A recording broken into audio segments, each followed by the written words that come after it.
Herkese merhaba arkadaşlar. Umarım keyfiniz yerindedir, her şey yolundadır ve sağlığınız da yerindedir.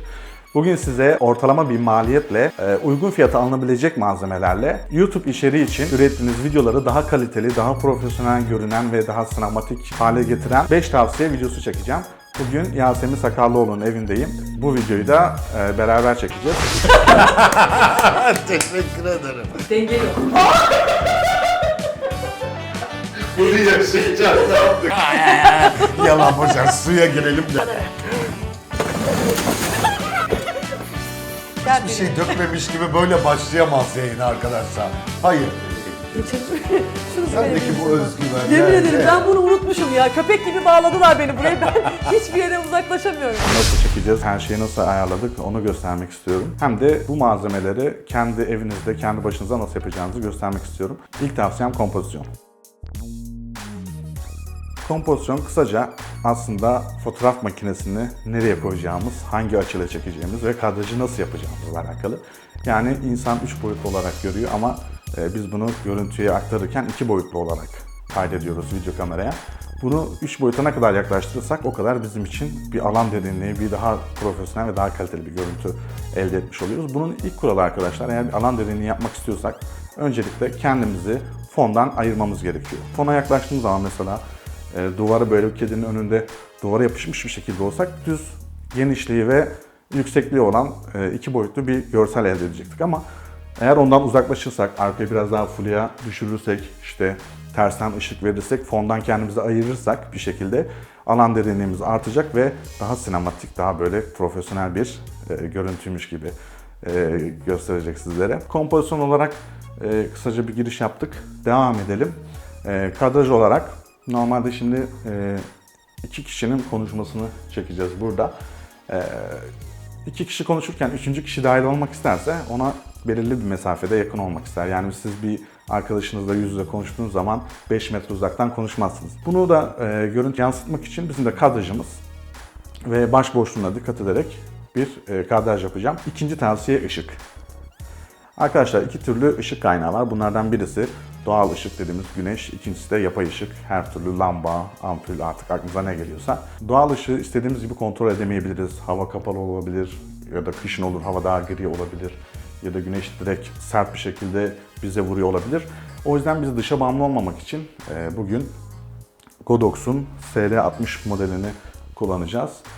Bu ışığı kuracağım. Işığımız çok iyiyse normal bir makineyle de güzel görseller elde edebilirsiniz. Biz istiyoruz ki güçlü bir ışığımız olsun ama aynı zamanda da ışık yumuşak gelsin. Bu yüzden ışık şekillendiricilerini kullanıyoruz. Bugün yine Godox'un bir 60'a 60 softbox'ını kullanacağız. Nasıl arka plana açıp alan derinliği oluşturuyorsak yüzde de ışıkla bir alan derinliği oluşturacağız. Hafif böyle bir gölge yapmaya çalışacağım. Normalde İşte iki taraftan genelde ışık yapıyorlar ya da tam karşıdan ışığı koyuyorlar. Düz bir surat oluyor. Ben biraz daha gölgeli ışık yapmak istiyorum. Daha etkili olması için. 45 derecelik açı biraz daha kameranın yanından kurarak 45 derecelik bir açıyla bu ışığı koruyacağım. Ve biraz hafif yandan gelecek şekilde biraz buralar gölgeli olacak. Softbox yardımıyla o gölgeler yumuşak bir şekilde dağılacak. Çok fazla sert ışık istemiyorum çünkü sert ışık olduğunda işte cildin kusurları, kırışıklıkları daha ön plana çıkacak. Bu yüzden olabildiğince ışığı güçlü ama yumuşak vermeye çalışacağım. Üçüncü tavsiyem ise kamera ayarları. Kamera ayarları da görüntünüzü daha iyi hale getirmek için çok önemli. Enstantane FPS sayısının 2 katı olması gerekiyor. O yüzden ben 25 saniyede 25 kare çektiğim için shutter'ımı da enstantanemi de 1/50 olarak ayarladım. Diyaframı da yine alan derinliğini daha çoğaltmak için diyaframı olabildiğince açabilirsiniz. Yani düşük değerleri getirdiğiniz zaman arka taraf daha çok flu olacak ve sizi ön plana çıkarıp bir 3 boyuta yakınlaştırmış olacak. Bu da kamera ayarlarında diyaframın önemli bir özelliği. Bunun dışında kontrast ve keskinlik ayarlarını da sıfıra indiriyorum. Çünkü kontrast beyaz alanları daha çok beyaz, işte siyah alanları daha çok siyah yapıyor. Bu da dinamik aralık olarak bizim çok istediğimiz bir şey değil.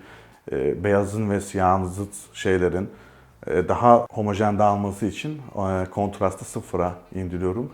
Ve daha soft bir görüntü için de keskinliğini yine sıfıra indiriyorum. Çünkü bu makineler biraz daha fotoğraf çekmeye güdümlü olduğu için keskin makineler. O yüzden keskinliğini alarak daha sinematik, soft bir görüntü elde edebileceğiz. Kamera ayarları içerisindeki çok önemli bir diğer husus ise Kelvin ayarı. Biz 5200 Kelvin değeri veren bir lamba kullanacağız.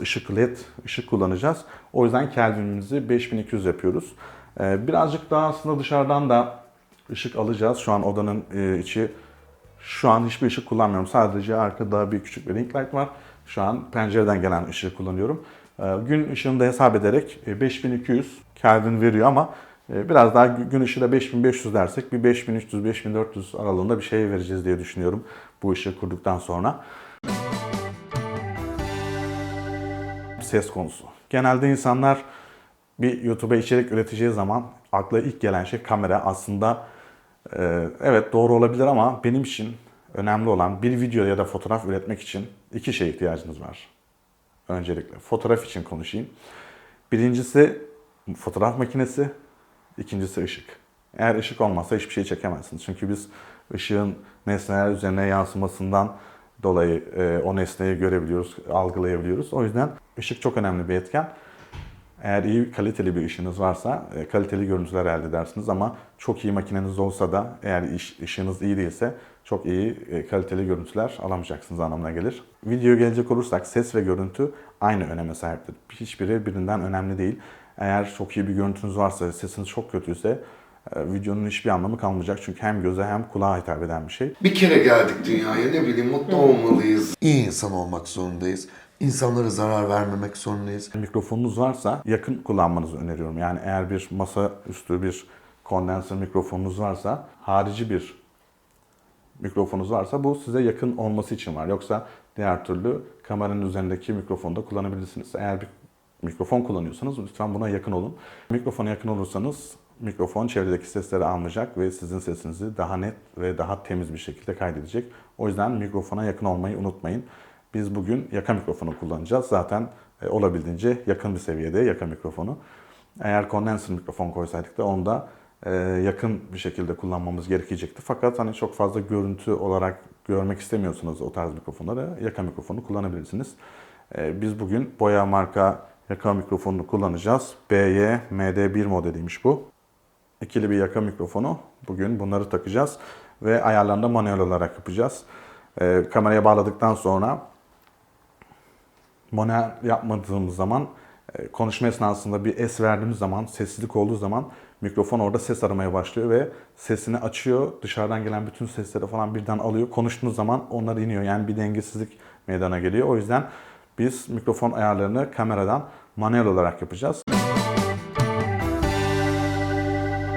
Beşinci olarak da size söylemem gereken şey biraz daha presentable olmak. Yani biz şu ana kadar kamerayla, ışıkla, işte alan derinliğiyle, diyaframla, işte ışığı ayarlayarak, ışığın ısısıyla, kelviniyle birçok görüntüyü daha kaliteli hale getirecek şeyler yaptık. Son olarak işte size kalıyor. Konuşurken mimiklerinizi, kollarınızı kullanmaya özen gösterin. Bazı insanlar şöyle yapıp böyle hani İstiklal Marşı okumuş gibi anlatıyor. Ama siz mimiklerinizi, kaşınızı, gözünüzü, elinizi oynatırsanız biraz daha iyi görünürsünüz. İzleyen kişiyi de içerisine dahil edersiniz. Anlattığınız şeyin tutkulu olduğunu, yani o konuyu tutkuyla anlattığınızı karşı tarafa vermek zorundasınız. Samimi olduğunuzu vermek zorundasınız.